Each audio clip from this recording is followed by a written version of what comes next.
اس لیے کہ اتنا علم آپ کی جھولی میں پہلے سے موجود ہے جس پر سر دست عمل کا تقاضا ہے، اتنا تو آپ کو پتا ہے۔ اور یہ بالکل ایسے ہے جیسے یہ ہمارے جماعت کے احباب ہوتے ہیں نا، ہنسی کا خوشی کا ماحول ہو، غم کا ماحول ہو، کیسا ہی ہو، یہ اپنے مشن سے غافل نہیں ہوتے۔ دعوت کے ساتھ ہی یہاں بیٹھے ہوں گے، کیسا ہی ماحول ہو، بات کیسی چل رہی ہو، بات چل رہی ہے دہلی کے اسمبلی یا الیکشن کے نتائج پر، کس کو سی ایم بننا ہے اور کس کو نہیں بننا ہے، متوقع نام کون ہے، ان مسائل پر چرچا ہو رہی ہے۔ وہاں بھی بیٹھے ہیں کوئی امیر صاحب، تال لگا رہے ہیں، ان میں انٹری کیسے ہو؟ بات کام کی کہیں گے، پتے کی کہیں گے، نفع کی کہیں گے، نتیجے کی کہیں گے، محصل پیش کریں گے، اپنی تال میں ہے، کب گھسنے کا موقع ملے۔ ہوتی رہی، بہت دیر کے بعد امیر صاحب کہنے لگے، آپ نے جتنی باتیں کہیں سب صحیح ہے، لیکن پتہ ہے آپ کو یہ حالات کیوں ہیں؟ تو اب وہ سب کے سب متوجہ ہوئے، بھئی داڑھی والے آدمی ہیں، ٹوپی والے ہیں، وضع قطع علماء جیسی ہے، اس کا مطلب کوئی بھائی سارا مسئلہ یہ ہم اللہ کے دین سے دور ہیں۔ تو اب اگر اس میں کوئی مصطفیٰ آباد کا بیٹھا ہے، مرغوب پور کا، بھائی یار امیر صاحب تجھے کوئی کام نہیں ہے بھائی، کھاوے اور دین کو لیا بیچ میں، تو آپ نے بھی بہت ہلکے سے کہا اور اس کی بات کو نظر انداز بھی بہت جلدی آپ کر گئے، لیکن رب کعبہ کی قسم اس کہنے والے نے وہ کلمات حق کہے ہیں، ساری دنیا آپ کی جھولی میں آ جائے، محمد کا دین اگر نہیں ہے آپ کے پاس کامیابی کی کوئی راہ نہیں۔ بہت سیدھے سے جملوں میں اگر آپ اسی پر کہیں نا، مجھ سے بس یہ کہیں گی اسی پہ بس کر دو، تو میں وہ جماعت کے ساتھیوں کا سیدھا سا جملہ کہہ کے پوری تقریر پیش کر رہا ہوں، بس اسی میں، بھائیوں بزرگوں، ہماری تھاری سب کی کامیابی اللہ میں نے اپنے دین میں رکھی، بس ختم۔ اور ہمارا گاؤں ہے مظفر نگر میں، تو ہمارے گاؤں سے جماعت گئی، یوں آدمی اپنے آپ میں بڑا بنتا ہے، بڑا بنا پھرے، جب وہ پڑھے لکھوں کی بزم میں آئے، یا یہ کہ کہیں اس پر یہ عقدہ کھلے، اس کا وجود، اس کی ذات کھلے، وہ کتنے پانی میں ہے، یوں بنتا پھرتا ہے بنے، لیکن جب اس کی ذات اس پر کھلے اور وہ خود اپنی دنیا کا سفر کرے، تو آدمی کو پتا چلتا ہے کہ کہاں اس نے زندگی گنوا دی۔ ہمارے گاؤں کے کچھ چودھری اکٹھے ہو کے پڑوس کے گاؤں میں جماعت میں چلے گئے۔ اب وہ گئے تو ایک کا اعلان طے ہو گیا، ظہر کے بعد جماعت پہنچی اور وہ تعارفی بات نکل گئی۔ اچھا، اپنے اکابر کا لگایا ہوا یہ تبلیغی جماعت کا باغ ایسا ہے کہ اس میں ہر قسم کا پروڈکٹ اللہ تعالیٰ کھپا دیتے ہیں، کیسے ہی لے آؤ سب کھپ جاتے ہیں۔ یہ کمال ہے، حضرات علماء دیوبند کی شان ہے کہ اللہ تعالیٰ نے ان سے ایک ایسا درخت لگوایا، ایک ایسا پیڑ لگوایا کہ اس کی شاخیں پھیلتی چلی گئیں، اور آج ساری دنیا میں ایک عظیم سایہ دعوت و تبلیغ کے پلیٹ فارم سے موجود ہے۔ یہ سب کا سب صدقہ ہے حضرات اکابر علماء دیوبند کا۔ مکتب فکر بریلی کے لوگ یہ بات نہیں کہہ سکتے کہ ہمارے پاس ایک اتنا بڑا منظم خاکہ موجود ہے جس میں بڑی عمر کے لوگوں کے لیے اصلاح کا ایک ایسا راستہ، ایسی شکل، ایسا سامان موجود ہے، کیسے ہی آپ آدمی لائیے وہ کھپ جائے۔ مکتب فکر مودودیت یہ بات نہیں کہہ سکتی، جماعت اہل حدیث کے افراد یہ بات نہیں کہہ سکتے، اور آپ اپنے اکابر کی عظمت کو سلام کریے اور یہ بات اپنے ذہنوں تک، اپنی سماعت تک، سماعت کے راستے سے دل کی دنیا تک پہنچائیے کہ تینوں مکاتب فکر کے لوگوں نے اس کا اعتراف کیا ہے کہ علماء دیوبند کی جھولی میں بڑے لوگوں میں اصلاح معاشرہ کا کام کرنے کے لیے تبلیغی جماعت ایک سنہرا باب۔ یہ میں نہیں کہہ رہا ہوں، یہ تینوں مکاتب فکر کے بڑے لوگوں نے یہ بات کہی ہے۔ بہرحال تو وہ عصر میں جماعت پہنچی،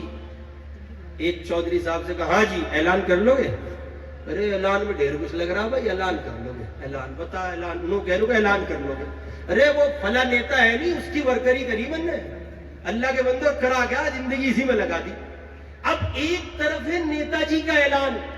وہ 500 روپے میں ہے، وہ 1000 روپے میں ہے، جیسے نیتا جی کو لوگ مل جائیں، جی ایک طرف ہے مسجد کے ممبر کے قریب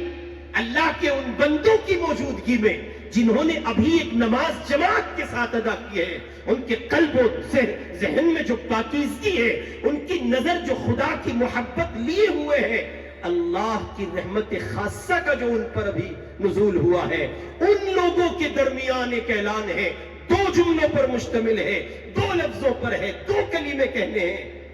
مگر یہ کہ صاحب انسان پر اس کی اپنی حقیقت کا عقدہ کھل جاتا ہے۔ ایک تو لمبے لمبے بیان، مسجد کا متولی، صدر، سیکریٹری،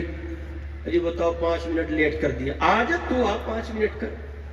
5 منٹ تو کر بیان۔ حضرت پتہ بھی نہیں چلتا، ہمارے یہاں سیلم پور جامع مسجد میں امام مسجد پر اعتراض کرتے ہوئے ایک صاحب نے کہا کہ یہ بیان کرنا بھی کوئی بڑا مسئلہ ہے، خطبہ ہم دے دیں۔ وہ امام مسجد بجنور کے ہیں، انہوں نے کہا آئندہ خطبہ آپ دیں گے۔ وہ جمعرات کو جب گھر میں اطلاع کرائی، پوچھا کہاں گئے، کہا حضرت تو پیر سے غائب ہیں اور امید ہے پیر تک نہیں آئیں گے انشاءاللہ، جمعہ درمیان میں آ جانا۔ تو وہ کہا کہ اعلان کر لیں گے آپ، جی اعلان میں ڈھیر لگ لکھو، ہی ہمارا نام لکھو، آپ اعلان ہم کریں گے، بہت اچھا۔ اب عصر کی نماز اعلان آپ کا ہے صاحب، اور گشت کی بات آپ کی ہے صاحب، درمیانی آپ کریں گے، اور مغرب کا عمومی بیان و گفتگو آپ کریں گے، بہت اچھا ہے۔ اب وہ جن صاحب کا اعلان تھا جنہوں نے نیتاؤں کی بڑی ورکری کی تھی، کبھی وہ پردھانی کے الیکشن میں سرگرم رہے، کبھی پی ڈی سی کے الیکشن میں سرگرم رہے، کبھی پنچایت میں ان کی سرگرمیاں تیز رہیں، اور اس سے آگے بڑھ کر مختلف مقامات پر عہدوں سے گزرنے کا ان کو موقع ملا۔ کبھی وہ ودھایک کے چمچے تھے اور کبھی ایم پی کے گھوٹنے تھے، مختلف پہلوؤں سے مناصب حاصل کرتے ہوئے یہاں تک وہ پہنچے۔ تو ان کو ذوق ہے اس بات کا کہ وہ کھڑے ہوں گے اور اعلان کر دیں گے۔ عصر کی نماز آئی، امام مسجد نے 4 رکعت پڑھائی، قاعدہ اخیرہ میں بیٹھے اتحیات، اور اب نماز کے لیے امام نے تکمیل کرتے ہوئے کہا السلام علیکم ورحمت اللہ، دوسرا سلام پھر السلام علیکم۔ ان صاحب یہ کھڑے ہوئے اپنی توانائی کو، حواس کو، سب کو جمع کیا اور مکمل حاضر باشی کے ساتھ کہتے ہیں کیا دیکھیں تھم کے جائیے، تھاری جماعت میں مسجد آ رہی۔ حضرت اتنا سمجھتے ہیں کتنا؟ اب وہ اعلان غلط ہوا، جن کی اثر کی بات طے تھی،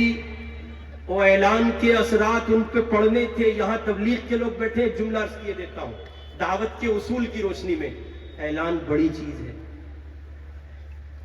جس جماعت کا اعلان کمزور ہوگا اس جماعت کی ساری نقل و حرکت کمزور ہوگی۔ تبلیغ کے ساتھی سنیں اسے بہت اچھے سے، اپنی نہیں کہہ رہا ہوں، حضرت جی مولانا یوسف صاحب رحمۃ اللہ علیہ کی کہہ رہا ہوں۔ اور یہ آج کل کا جو دعوت کا مجمع ہے یہ اعلان کو ہلکے میں لیتا ہے، اس لیے جو نئے بچے ہوتے ہیں ان کا اعلان طے کرتے ہیں، اور جو پرانے حضرت ہیں امیر صاحب وہ تو مغرب کی بات کریں گے، اس سے نیچے نہیں آئیں گے۔ یہ آپ سمجھ لیجئے کہ ایسی جماعتیں کام نہیں کر پاتی ہیں۔ تو اب وہ جن کی اثر کی بات تھی، اعلان کا اثر ان پہ پڑنا تھا، وہ کھڑے ہوئے، بھائی ہم دکھے یہیں تے یہ تھارے دھورے کا گاؤں ہے، بس دھڑا یہاں تھا ہے، اور اللہ میں نے ہمیں کاٹ دے اور ہم تمہیں کاٹنا ہے، بھائی خدا کے راستے میں نکلو، اس سے سوا کوئی چارہ نہیں ہے۔ ایک صاحب بیٹھے تھے مجلس میں، سامعین وہ کہنے لگے اے جور سے بول لے، اللہ کے بندے آواز لگڑی نہیں، مر گیا کیا؟ تو وہ آگے سے جواب میں کہتے ہیں نو ہی نہ کہیے، اب جور سے بول لے، تیرے گھیر لو آواز جاگی۔ تو کہنے لگا چلو بھائی گھیر میں سنیں گے، بول بھائی جور سے۔ تو کوئی کتنا ہی بڑا کیوں نہ ہو، انسان پر جب اس کا اپنا عقدہ کھل جاتا ہے، یہ عقدہ اس پہ کھل جائے کہ وہ کیا ہے، کس حیثیت کا مالک ہے، کس پوزیشن پر ہے، کن پہلیوں اور پہلوؤں سے وہ گزر کر اپنی زندگی کو تمام کیا چاہتا ہے، جب انسان پر یہ واضح ہو جاتا ہے تب اسے پتہ چلتا ہے اس نے کیا کھویا کیا پایا۔